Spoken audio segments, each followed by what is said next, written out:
நீங்க அந்த குழந்தைய அன்னைக்கு நேர்ல வந்து சந்திச்சோ இல்ல அந்த குழந்தைக்கு மருத்துவ உதவி ஏதாவது நீங்க பண்ணிருந்தீங்கன்னா இன்னைக்கு இந்த குழந்தை வந்து உயிரா இருந்து உங்களுடைய மாநாட்டுல உங்களுடைய கொடியை வந்து புடிச்சிருப்பா.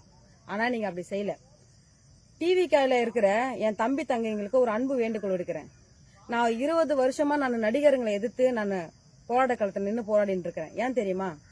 இது போல நடிகர்கள் பின்னாடி ரசிகையா இருந்து ஒரு உதவின்னு கேட்டு முன் வராத நடிகர்கள் பின்னாடி நீங்க எல்லாருமே போயிட்டு இருக்கீங்க.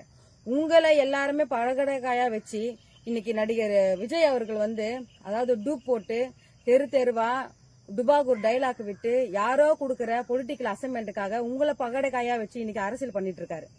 நடிகர் விஜய் அவர்கள் வந்து இந்த குழந்தைய இன்னைக்கும் சொல்றேன் பாருங்க, நடிகர் விஜய் இந்த ரசிகர்கள்லாம் மனசுல வச்சிருந்து நடிகர்களுக்காக நம்ம அரசியல் கட்சி நடத்துறோம் அப்படி மனசுல ஒரு ஓரத்துல ஒரு ஏதாவது ஒரு எண்ணம் இருந்துருச்சுன்னா இந்த குழந்தைக்கு இன்னைக்கும் இந்த குடும்பத்தாருக்கு எனக்கு இந்த குழந்தை வச்ச கோரிக்கை நான் செவி சேர்க்காது என் தவறு, அந்த குழந்தைய நான் வந்து நேர்ல பார்த்து அந்த குழந்தைக்கு மருத்துவ உதவி செய்யாதது என்னோட தவறுன்னு சொல்லி அந்த குழந்தையோட குடும்பத்தார்கிட்ட மன்னிப்பு கேட்டு அவர் வந்து அந்த குடும்பத்துக்கும் அந்த குழந்தைக்கு உதவி செய்திருந்தாருன்னா நடிகர் விஜய் நல்ல தலைவன்.